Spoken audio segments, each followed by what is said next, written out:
today, just a quick housekeeping rules to let you know this will be a recorded event. We will be recording after I finish speaking. Also, please make sure that you keep your audio on mute the entire time. Also, what we're going to do is something a little bit different because we have several speakers that will be speaking today. I am going to ask that you put all questions in the chat with the format question and then type out your question. And then we will address all the questions at the end, at the very end, as well as after the last presenter presents the presentation. So we will be getting started. Like I said, thank you so much for attending our June Lunch and Learn.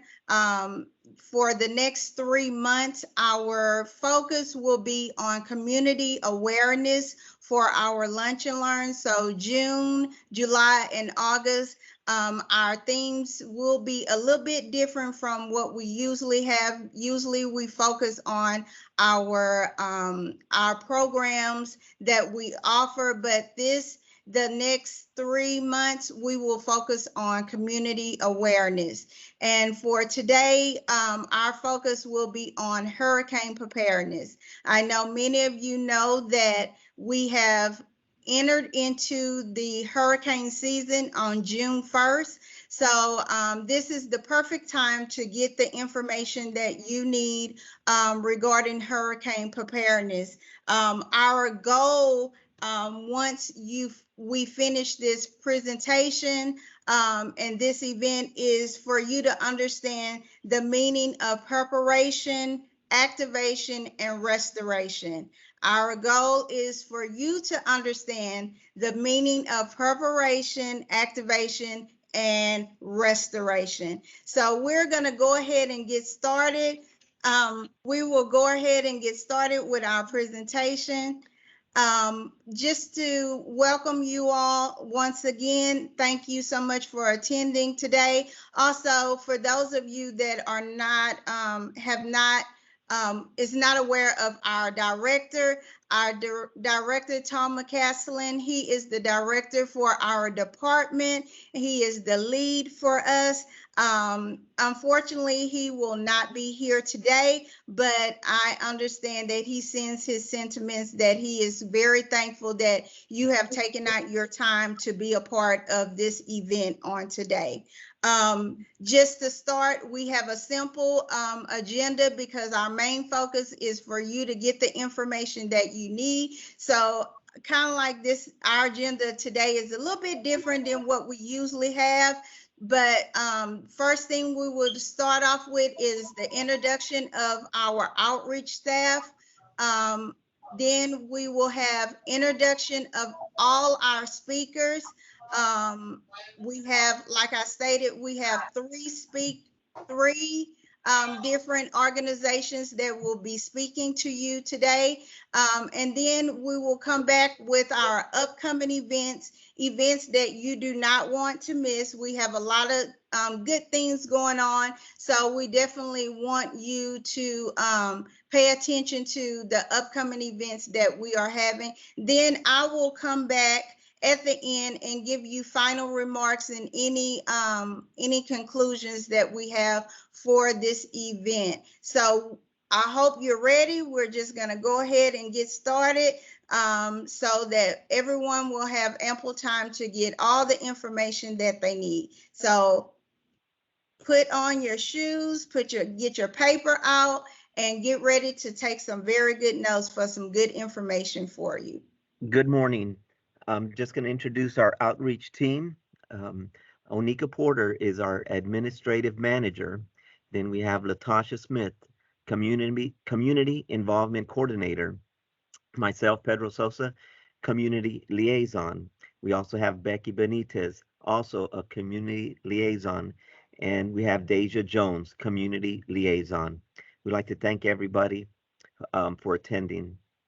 Thank you so much. Good morning. Now we'll have our first presenter, Mr. Vlad Ivara with the City of Houston Housing and Community Development Department, the Deputy Emergency Manager, Office of Emergency Management. Hey, good morning, everyone. My name is Vlad Ivara. I work for the Office of Emergency Management. Can you guys see this? You guys see the slide on your screen or no? So today I'm going to be talking to you guys about preparedness. And so as it was mentioned at the beginning, basically we're in hurricane season. Hurricane season started as of June 1st. And hurricane is actually one of the biggest threat that our city has. And so according to a multi-hazard mitigation plan, this is something that we all need to be aware and we need to prepare for. So this is what the presentation is all about. So in terms of preparedness, there are 4 key items that our office wants to make sure that you know. So we want to make sure that you create a plan. We want to make sure that you build a kit.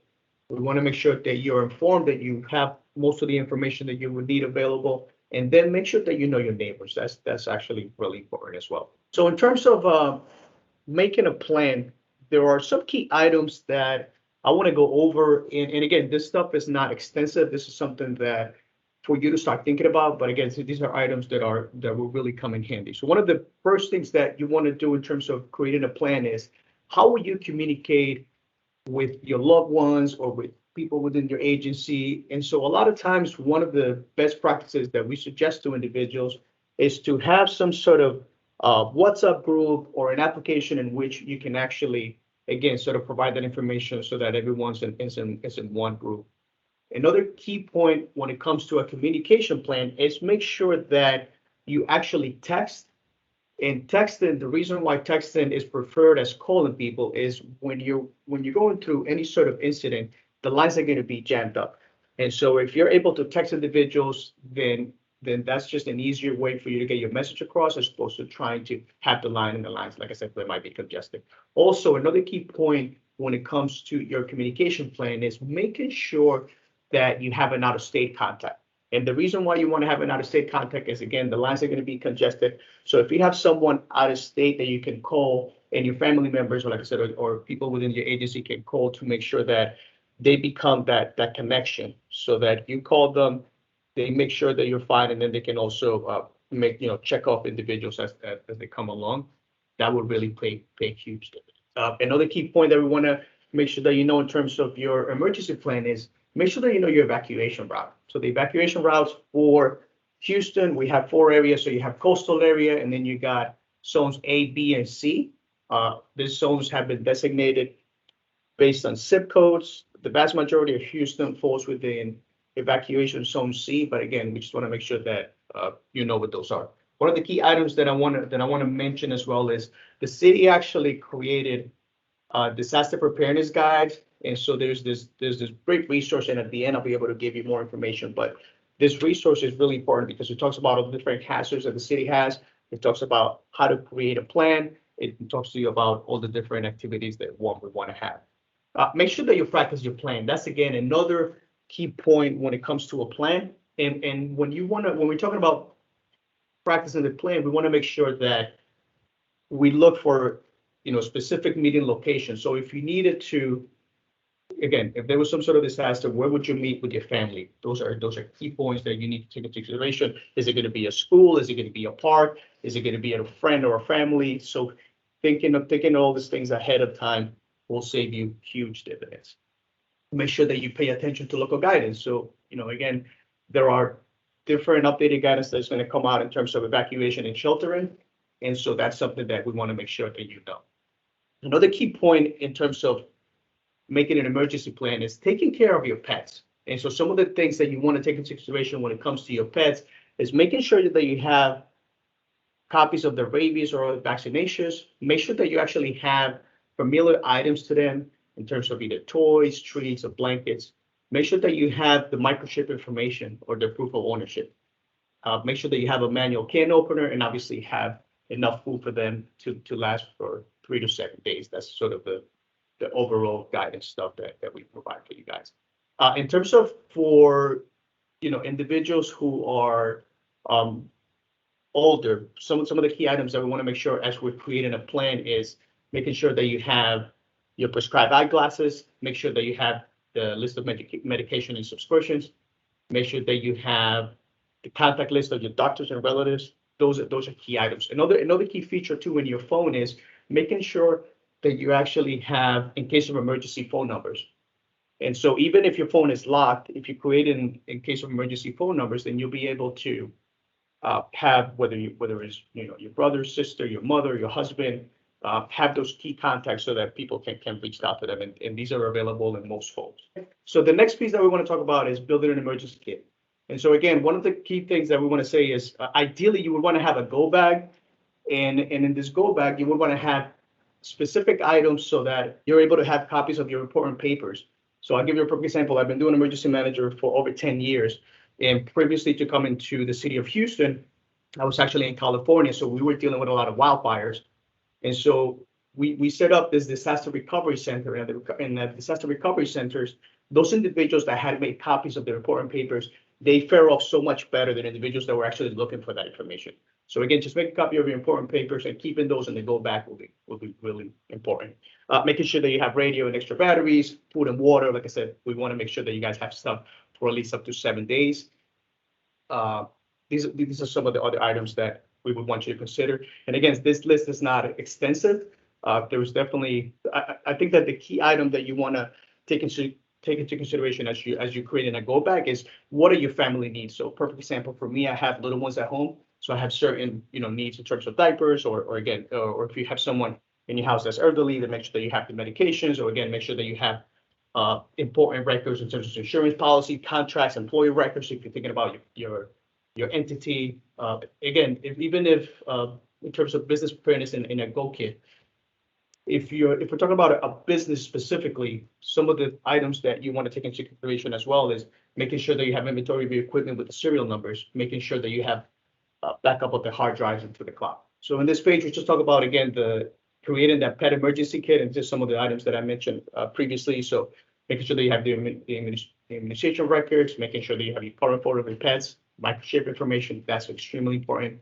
And again, making sure that you have unique family needs. So again, when it comes to building a kit, the ideal scenario is making sure that you look at your family and you realize, hey, there are this specific items that for my family based on again, what your unique circumstances might be, then that you're taking those into consideration as you create this kit. The next piece that we want to talk about is being informed. So perfect example, yesterday, because of the hurricane, our office actually exercised the evacuation hub. And so the evacuation hub would be, if there was a hurricane that was going to be hitting the city of Houston, then we would want to have individuals evacuate from the George R. Brown to either Austin, Dallas, or other facilities. So yesterday during the exercise, one of the things that we were sending out was basically through Alert Houston, we were sending out information to the individuals that, hey, we need to evacuate, and this would be the routes that you would want to take. Make sure that you listen to your local and TV radio. Make sure that you follow us on social media, and at the end, there's going to be a page that's going to have our social media information. But again, just making sure that you get information, especially from trusted sources. There are 2 specific stations that will provide information in terms of emergency alerts, and so those are 88.7 FM and also 740 AM. In this slide, we talk about wireless emergency alerts, and so wireless emergency alerts are actually emergency notifications that come to your phone. You don't need to sign up. These are the kind of wireless alerts that come up when we actually have any sort of tropical storm or there's a tornado warning. This is the type of stuff that you'll get on your phone. There's also alerts that you'll get if you sign up. So the state, I'll do that in the next slide. The next slide is knowing your neighbors. So one of the key items that we have learned from disaster psychology is that when you know your neighbors and when communities come together, you actually fare off better when you have a disaster. And so if you have strong community ties, then you'll be able to know that, hey, down the street, I know there's someone that might need help, so you can go check on them. Or again, just building that community preparedness. So this is something that we built through community emergency response team. So this is actually one of the tangible key programs for the city that if you wanted to participate, the mayor's office for Homeland Security has a community emergency response team, so you can sign up and you can learn more about that program. We also have Neighborhood Ready, and we have the OEM publication and materials both on our website. And again, we have the because that's the preparedness guide that will give you a lot more information. One of the key items that I want to talk about in terms of preparedness is individuals that have access to functional needs. And so again, if we're dealing with any sort of evacuation or any sort of contingency, these individuals will need more time. And so for us, from the planning perspective, we want to make sure that we're making certain accommodations and that we're actually have a system in order to help them and provide aid. And so one of the ways that the state of Texas has done that is through the State of Texas Emergency Assistance Registry. And so this is a confidential registry for individuals who have access to functional needs, and they can register online at texassteer.org or by calling 211. And actually, this is one of the pieces that we actually tested yesterday during the evacuation hub. And so basically right now, we have over 50,000 subscribers. So we send a message to them to let them know that, hey, this is the test, but we just want to make sure that we're testing the capability. And then if they needed to update the information, then they go to our website. Making sure that individuals with access and functional needs know what accommodations they need for daily activities. And then knowing what special items should be in your kit again, in terms of the entire sort of build in the kit. So let's talk about natural hazards. So as I mentioned, hurricane is the number one threat according to our multi-hazard mitigation plan for the city of Houston. And so the key items that you want to make sure is, are you in an evacuation zone? Do you need electricity to sustain life? And is your home strong enough to withstand the force of wind? So when it comes to hurricane impacts, we have several watch and warnings that I want to make sure that I kind of go over. And so these include a tropical storm watch. And a tropical storm watch is actually created when you have high winds. There are between 39 and 73 miles per hour. And these are possible within 48 hours. Then you have a tropical storm warning, which would be high winds between 39 and 73 miles per hour. And the warning comes in when you have less time. So this would be issued at 36 hours out. Then you have a hurricane watch, and a hurricane watch is when you have hurricane force winds, and this is going to be 74 miles per hour or greater, and this is out 48 hours. Then you have a hurricane warning. A hurricane warning is issued when you have 74 miles or greater, but the likelihood of the hurricane hitting is within 36 hours. Then you have a storm surge watch, which basically means that light rain and coastal flooding from a storm surge is possible within 48 hours. And then the warning is the same storm surge, but this is likely within 36 hours. So again, the difference between the watch and the warning is that basically it's at 12 hours. So the watch is issued for the most part 48 hours out, whereas the warning is issued within 36 hours. Some of the things that you can do in order to protect yourself from the hazards that we do have in the city include purchasing flood insurance, finding out about your flood risk. So there's actually a website that you can just put your zip code and you'll be able to find out whether or not you're in the flood zone. And then also get a weather alert radio. This is some of the tangible items that, like I said, you can do to prepare yourself before the weather. And then let's talk about evacuation. So as I mentioned yesterday, we were doing the evacuation hub. And evacuation is only done when removing yourself from danger is the only way to save a life. Usually the biggest thing when it comes to an evacuation is to listen to the local guidance. So again, those two radio stations that I mentioned earlier, those will be key for you. Listen to evacuation orders from officials. So our office will be issuing a lot of different information. There'll be press conferences from the mayor, and then there'll be different information specifically for the city of Houston. And again, our website will provide a lot of information. Any type of neighborhood emergency will be notified by ENS and other systems. Large scale emergencies will be notified using the media. And if you need to go to a disaster shelter, then we just need to make sure that you listen to the city's recommendations for staying safe and healthy. This is the 4 routes so here you see a map of Houston and basically the 4 routes that we have. So as I mentioned, they are based on your zip code. And for the most part, the vast majority of Houston really falls within Zone Z. But we have Zone A, B, and C, and then you also have the coastal zone. Then after the disaster, so there's this entire sort of recovery process. And so some of the items that we want to make sure that you know in terms of best practices include, just wait for official instructions to return. The disasters are going to cause damage to your homes and create safety hazards. So make sure that you know that you're going to be without basic utilities and service for some time. This is just sort of a big assumption that you need to take into consideration. Make sure that you discard all food that has been left refrigerated or has been damaged. Make sure that you continue washing your hands, especially now during this COVID environment. Although we're opening up, you still need to make sure that you clean up after you return home. And then depending on the size of the scale of the emergency, then there's going to be federal assistance that's going to be coming down. And so again, our office would be that liaison office between the federal government and the state in order to provide assistance to citizens specifically. And then there's actually specific agencies and community organizations that would provide that information, and that information would be available on our website. This last page just has a lot of the different resources that are available for you. So this is our website. I would say that one of the most important items is the last bullet. If you want to order copies of the city's disaster preparedness guide, then make sure that you either go to houston311.org or you can call 311 and then request copies. But like I said, this book is really important because it will have all the different information in terms of the hazards that are specific for the city of Houston, and it will also have important numbers and just a lot of safety messages that I conveyed through the presentation. And now I'll open it up to see if you guys have any questions. Thank you. Thank you, Mr. Ivara. Next presenter, we will have Ms. Megan Smolinski with Lone Star Legal Aid Staff Attorney, Equal Justice Works Disaster Resilience Fellow, along with Ms. Christina Brown, also a staff attorney with Lone Star Legal Aid Disaster Relief Unit with Houston, Texas. Hello, everybody. Thank you so much for having us today. So if we just want to jump to slide 3, we can get started.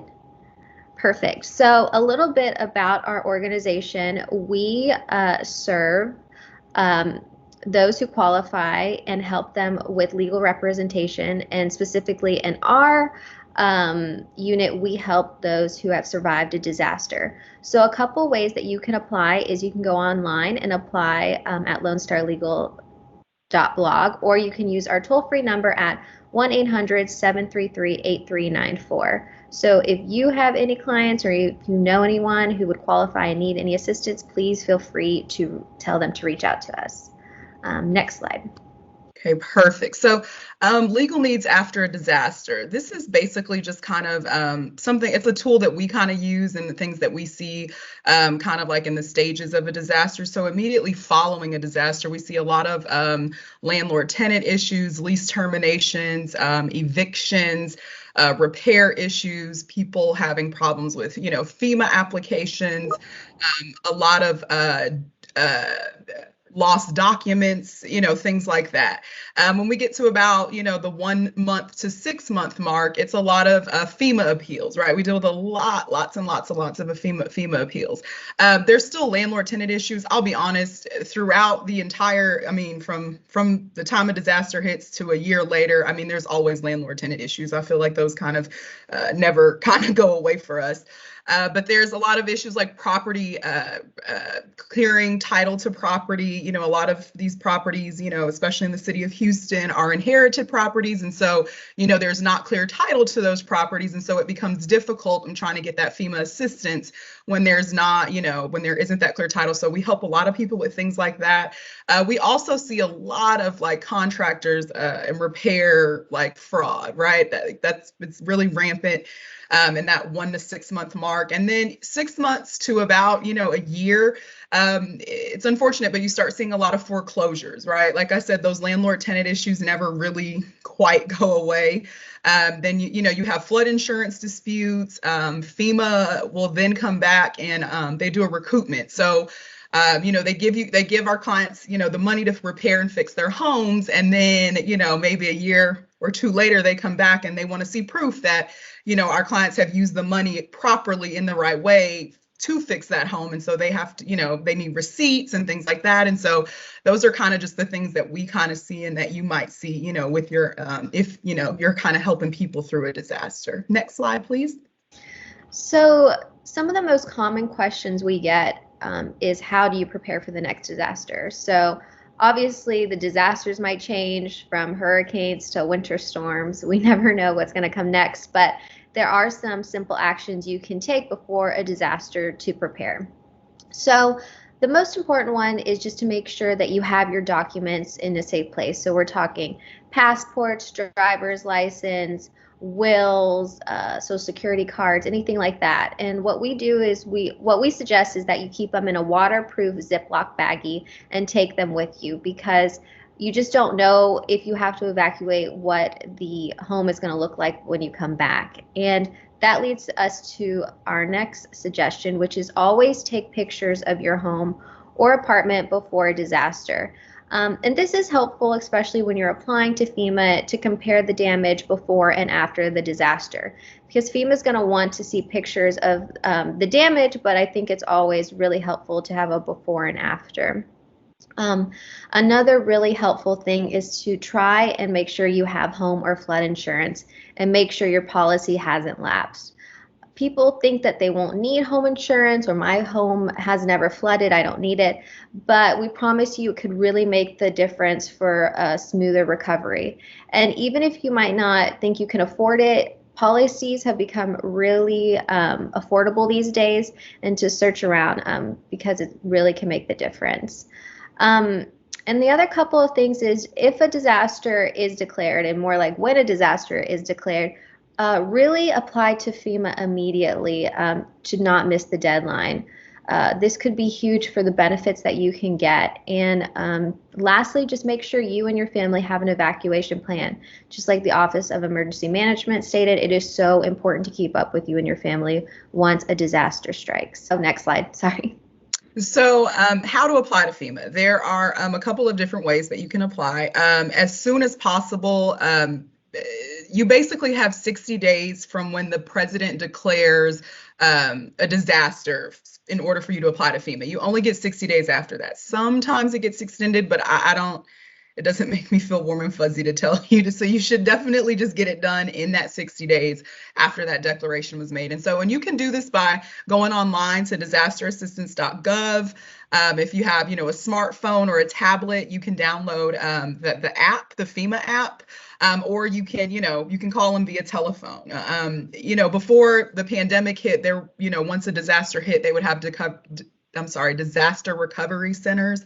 They haven't done that since COVID has been hit. I imagine once we kind of get out of this kind of COVID thing, if we get out of it, they'll go back to that in person. But right now, it's really online, mobile, and like telephone are going to be your best ways to apply. Next slide. So who can apply to FEMA? And you do have to be a U.S. citizen, national, or qualified alien to get FEMA housing assistance. That being said, if you or a family member are not eligible, but someone else who lives in the household and was there during the disaster is eligible, they can apply.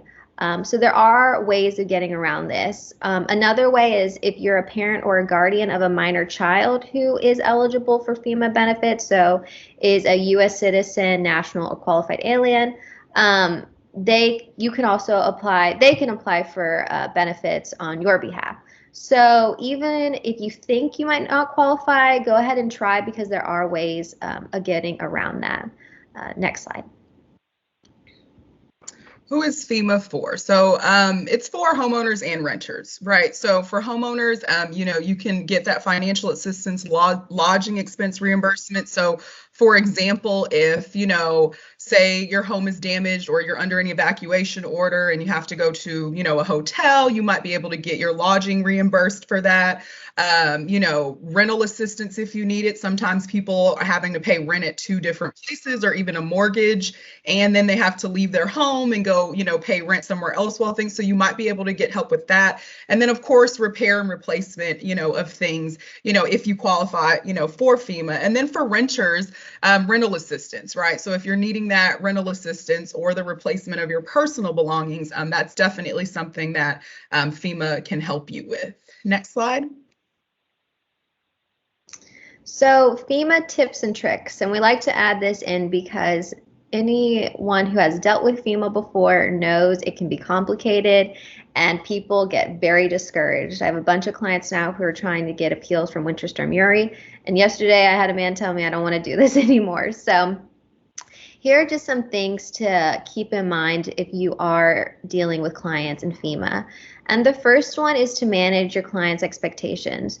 So unfortunately, FEMA is not going to make your client, or even you, whoever has applied to FEMA, whole. And so this means that they're not going to replace everything. You're not going to have your home like it was before.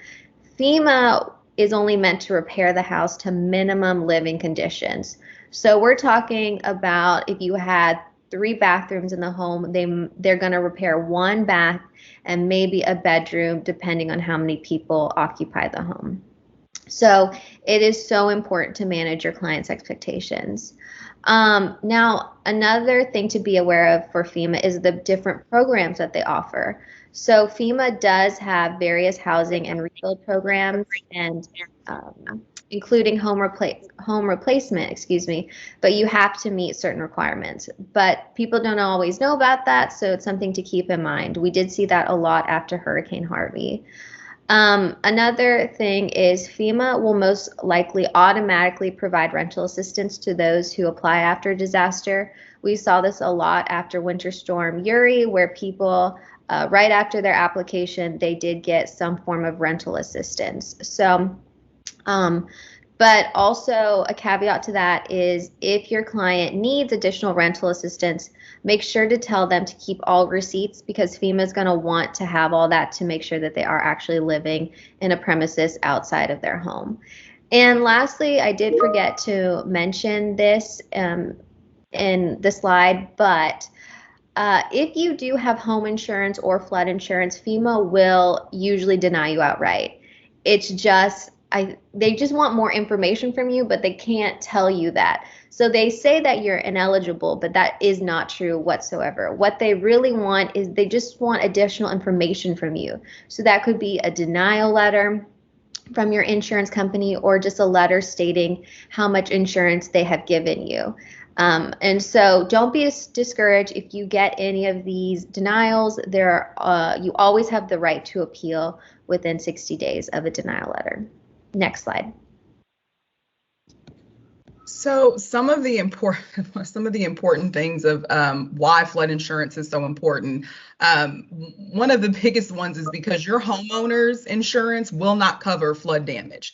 It will not. Like, you have to have flood insurance. And so flood insurance is important just for the fact that, instead of having to rely on FEMA and governmental, resources and things like that, I mean, it just kind of makes it a smoother transition.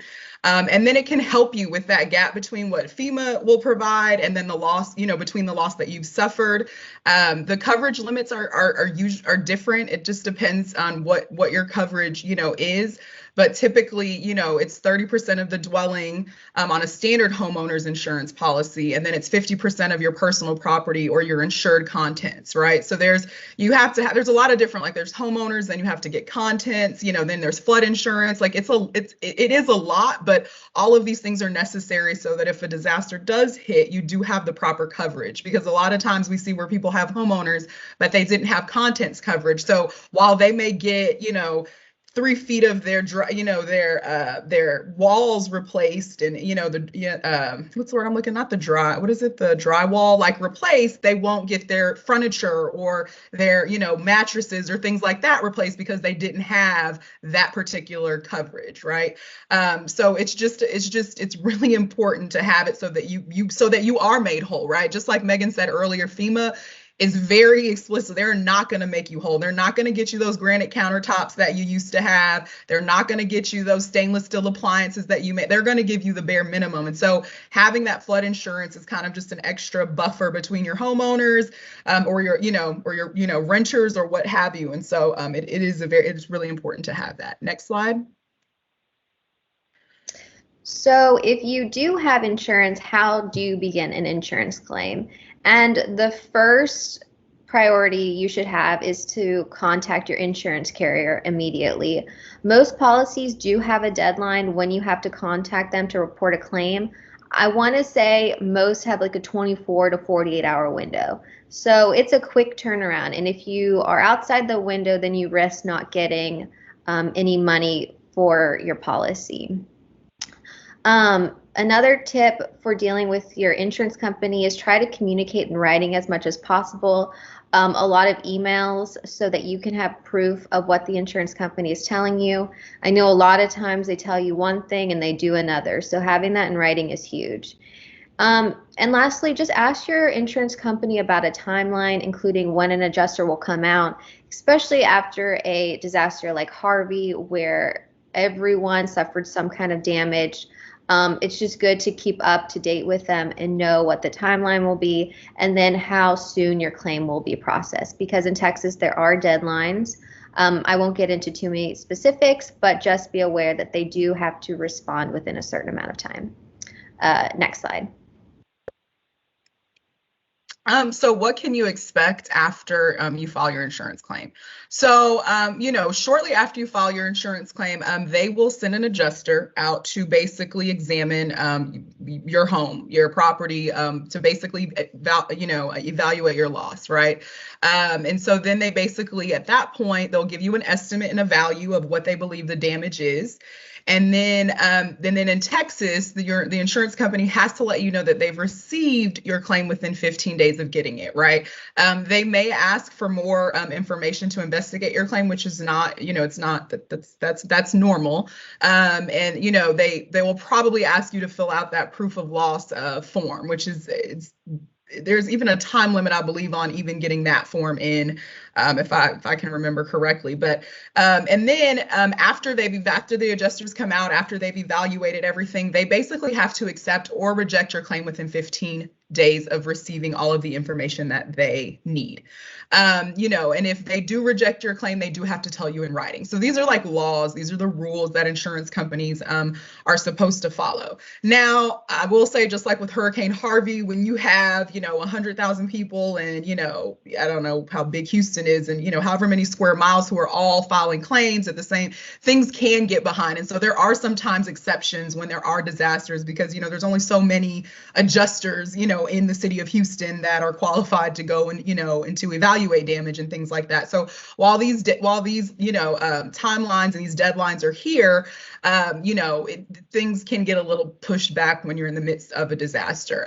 They do have to send you your check and pay you within 5 business days of once they agree to accept the claim. And then if you run into problems with an adjuster, maybe you think there's more damage than there actually is, and, you're not able, things like that, you are most definitely allowed to, hire your own kind of third-party adjuster, if you think that, the estimate is too low. Next slide. So this is a very important slide because it kind of demonstrates the best way to avoid contractor and insurance scams, which is something that we see all the time after disasters. It's unfortunate, but it is very common. So we recommend that you get multiple bids before signing a contract. So, shop around. You don't have to say yes to the first person you find. Make sure that you are doing business with someone reputable. And so when you do find a contractor, make sure they are licensed. In Texas, for those who do work above a certain amount, they do have to have a license to perform that work on your home. So just be mindful of that and make sure you know who you are doing work with. And so that being said, do your research and make sure they are reputable and that they have no pending lawsuits against them. Anyone can go on their local district court's website and type in that contractor's name and see any lawsuits that they have had against them. So that's a really good sign to see if your contractor is reputable. And lastly, always sign a paper contract. Do not rely on oral contracts or verbal contracts. I can see Christina nodding her head because as attorneys, it's harder for us to represent you if you have a verbal contract. And never pay in cash. Always pay with a check or a credit card. This is huge. We want a paper trail to see an exchange of funds, and never pay the full amount before the job. Please, please, please never pay the full amount before the job. Wait till the job is completed and, pay the amount accordingly if you like the work performed. And if you do run into trouble, you can always contact the Texas Department of Insurance or the Texas Office of Attorney General and report any contractors to them. Wait, can I just say something really quick, Megan, just to tag into there? A lot of people after a storm, you may see somebody working on your neighbor's, house, and, you go over there and you're like, hey, can you come and work on mine? And, you think it's harmless enough because, you trust them. Oh, they're working on my neighbor's home too. And I can't express how many clients we get like that, where they don't get a contract. It's just, somebody who maybe is just a handyman, but not really a contractor. And then, they have problems with, pipes that weren't replaced correctly, or they're not finished with the job. And so it just, we see a lot of things like that. And so it's just really important, like that, all the things that Megan said, do your research, check to make sure they're reputable, and then just pay them in small amounts, right? Don't pay them all up front, right? Like, don't pay more than 10% initially to start off, right? Like, just please don't, guys. So We're yeah, passionate about this. yeah, we're just really, like, I'm really trying to help people not get into this. We see it all the time. But yeah, next slide, please. Homeowners insurance and water damage, broken pipe edition, right? So after her Winter Storm Uri, we thought this was really important to kind of put in there, because it was something we never kind of really experienced here in Houston. And so really, most insurance policies will cover plumbing leaks that are sudden and accidental, right? So if something just all of a sudden bursts, it'll cover that. There's some of the language requires that you mitigate those damages, right? Turn off the pipes. There's certain things that you have to do to preserve so that damage doesn't, spread throughout the home.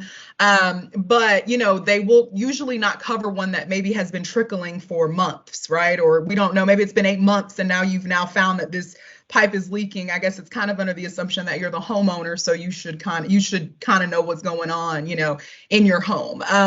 Flood insurance only causes, like I said earlier, is damages from a flood, right? Like, they're not going, like, flood insurance, your homeowners will not cover anything that is caused by a flood. And so to qualify as a flood, the water has to at least cover 2 acres of land that is normally dry, or it has to have damage to 2 or more properties, one of them being your own home. And then the water has to be a result of, like, overflowing inland or tidal waters, and then unusual or rapid accumulation of runoff or surface waters from, like, any source, right? So a lot of that is, like, kind of, Hurricane Harvey was a rapid accumulation of, rain. So yes, next slide. And the difference between, like, what we saw with Winter Storm Uri and with, let's say, a hurricane, is the difference between home insurance and flood insurance. So your standard homeowners and renters insurance is not going to cover flood damage, and that is why we do have flood insurance. But a caveat is, if your home suffered any kind of wind damage or your roof was damaged due to rain entering your home, you might be covered under a standard home insurance policy. So kind of complicated with the two, but just something to keep in mind. Next slide. So renters' rights after a disaster. This is a really, really big, we get a lot of questions about this right after a disaster. A lot of times people think that if, their apartment has, a couple of inches of water in it and they have to leave, that they don't have to pay rent. And while I understand that makes perfect sense that you shouldn't have to pay rent for something like that, Texas law requires that you do. You do have to continue to pay rent, even if your apartment, is damaged, right? Or while it's being repaired. You do have the option to terminate the lease, but that is only if the lease says that you can do it, right? Everything is based on that lease. Like, that's a contract here in Texas. We honor contracts. If your lease says that you can do it, then you can. But if the lease says you can, then you may be able to do it with written notice. And then at that point, if it does allow for you to terminate your lease and that's something that you're wanting to do, you should also request in writing for your security deposit. Another kind of question that we get is basically a tenant will ask, well, can my rent be lowered? Because I can't even, stay there, or it's moldy, or it's whatever the case may be. And so the answer is no. You can't reduce that rent unless the landlord agrees, or if the lease gives you that right. And if your landlord agrees, get it in writing. Get something in writing where the landlord is saying you do not have to, you only got to pay $200 a month instead of the $800 until I can get everything fixed. Because what happens is, they call the tenant calls the landlord, and then the landlord says, oh yeah, no problem. Or go ahead and fix it yourself. And then I will, you don't have to pay rent this month. And then what happens is they're getting an eviction notice 2 months later because they didn't pay that, 1 month, but they don't have anything in writing saying where the landlord allowed them to use the rent money to make those repairs. So, just basically get it in writing. And then, their personal belongings. The landlord is not responsible for any loss or damages to any items that you may have that are, damaged as a result of a disaster. That's what you have your rental insurance for. So I know we've run out of time. So these are just some frequently asked questions, but if you do have any questions now, go ahead and drop it in the chat box and we can get to it at the end of everyone's presentations. Thank you so much for having us, and we hope that you learned a little something. Thank you. Thank you so much, ladies. So our next presenter that we'll have is Ms. Christine Holland, CEO Executive Director with Rebuilding Together Houston. Hi, everybody. I was trying to unmute. Thank you so much for having me here with you today. I really appreciate the opportunity. Rebuilding Together has been around for 40 years, and during all that time, we have repaired the homes of our neighbors most in need. In some of the oldest and most underserved neighborhoods in Houston, all of our repairs are for homeowners and are at no cost to the homeowner. Our service clientele includes U.S. military veterans, low-income families impacted by disaster, and lots of seniors. If you could stay on this first slide. Could I see the other slide for a moment? Okay. So we have done a lot of disaster recovery, which is never what we intended to do when our organization began. But we've done a lot of work just because of the magnitude of disaster that has occurred in Houston and in Harris County. So we have completed repairs on 485 Harvey impacted houses. Those are deep repairs. We're finishing the last one this month. Yay! And we also have so far performed about 200 winter storm repairs with about another 100 to go. So in looking at hurricane season, we really wanted to do something a little bit different. If I could have the next slide, please. We wanted to do something different for hurricane season and be proactive. And one of the services that we provide is roofing. So we were fortunate enough to get a donation of several truckloads of roofing shingles, and we decided for our proactive activity to create a roof restoration program. The roof is one of the most important things that homeowners can do in order to protect themselves, their belongings, and the structure actually of the whole house. So we are going to offer a limited number of these restorations.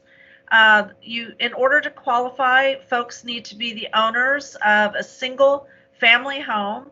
We are restricting the geographic area. We wish we could serve all of Houston and Harris County, but we are going to focus here on the complete communities. And in order to align with city initiatives. And also these are many of the neighborhoods that we've already worked in over many years. So owners of single family homes, low income, 80% AMI or under is what we're talking about here.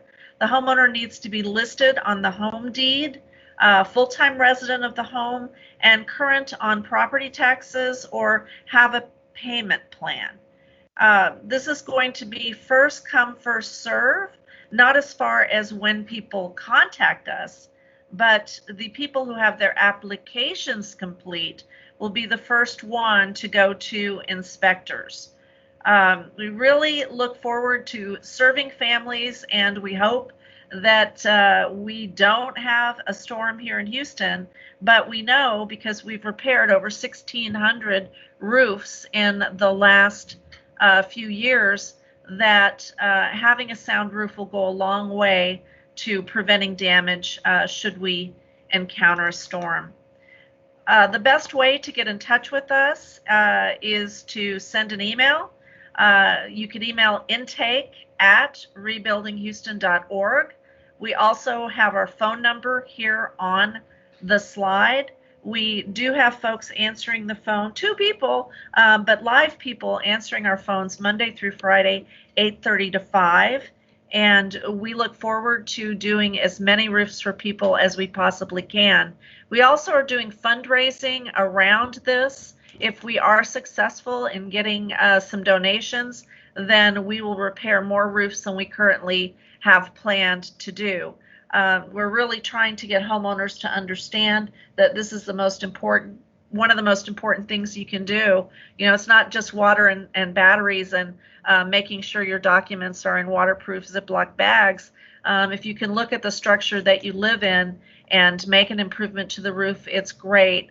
And if people have the capability to help their neighbors, we welcome donations to get more of this work done. Thank you so much. And I hope that we all have a very quiet hurricane season. Thank you so much to all the presenters today. We do have, I believe we have a couple of questions. We have one for Lone Star Legal Aid. The question is, hold on, sorry about that.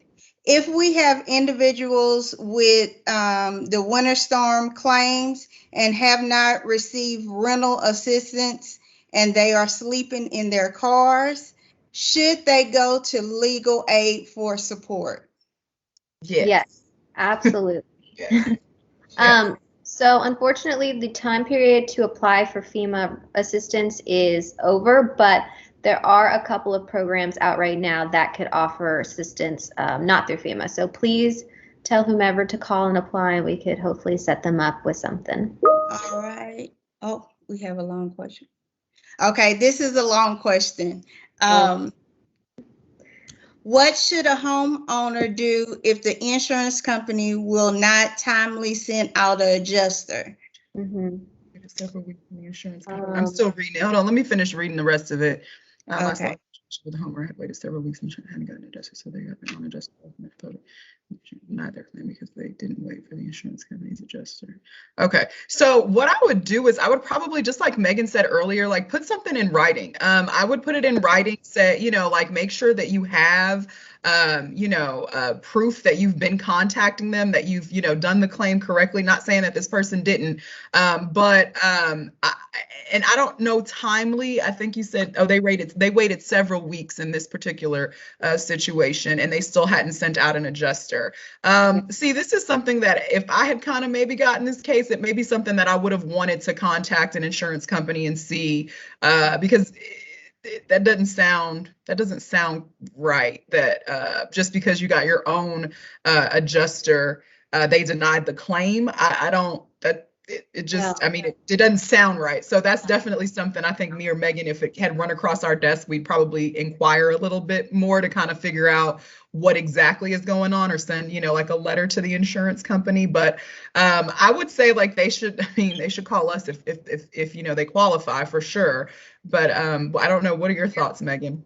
Yeah, you're well within your rights to have a private insurance adjuster. A lot of people do it if they don't agree with the insurance adjuster. So what I would recommend actually is reaching out to the Texas Department of Insurance, filing a claim against them with them, because they will open up an inquiry into that insurance company and look into it. So that's where I would start, because given the timeline, I don't know if this was for winter storm, obviously the claim deadline is far over. So I would definitely report them so that they could look into that further. And like what Christina said, we would probably give them a call to see why the delay. So. Another question, if this is just an example, if I had a parent that lives in Houston, she's elderly, but I live in another state, and she's in a nursing home, and I wanted to make sure that they are, she would be safe during the storm. What would the steps be for me to do? Who would I contact? I don't know. That might be an Office of Emergency Management. I know SEER is kind of what my understanding. I'm not quite very well versed in it, but I do know that it's the previous presenter had kind of mentioned the SEER would be something that I guess the grandmother could register for, to make sure that the people in her community are aware what her situation is to make sure that she's safe. But I don't know if they're still on the call, but that's kind of what my suggestion would have been. Okay. Yeah. That's a really good organization. All right. I believe that is all the questions that we have. Once again, I want to thank all of you for taking out the time to share with us all the information. And I'm going to tell you, it was a lot of information, great information that is much needed. So thank you once again for doing that. We will give you the upcoming events that we are having. Let me go to the next slide. Our next upcoming outreach event, we have the new 360 Road to Home Ownership series.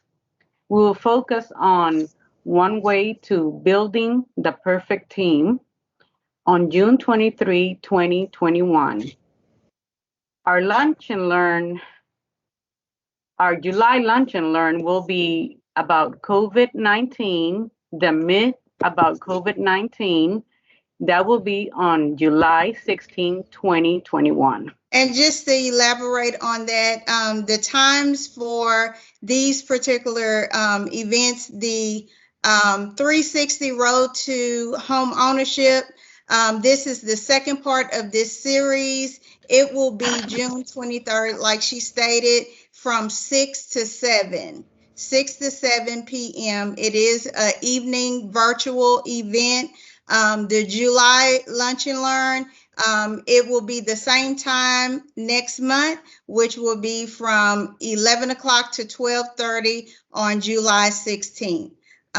Pretty much that is everything that we have today. Like I said at the very beginning of this event, our goal today was for you to take away and understand the importance of preparation, activation, and restoration. And we hope that you have received some kind of information or information that you can share with your family, with your community, with your churches that can benefit us as a whole. Like she stated, our last presenter stated, we hope that it will be a quiet hurricane season, but we also want to be prepared. So once again, enjoy your weekend, and thank you again for coming to this event. Look forward to seeing you next month. Thank you.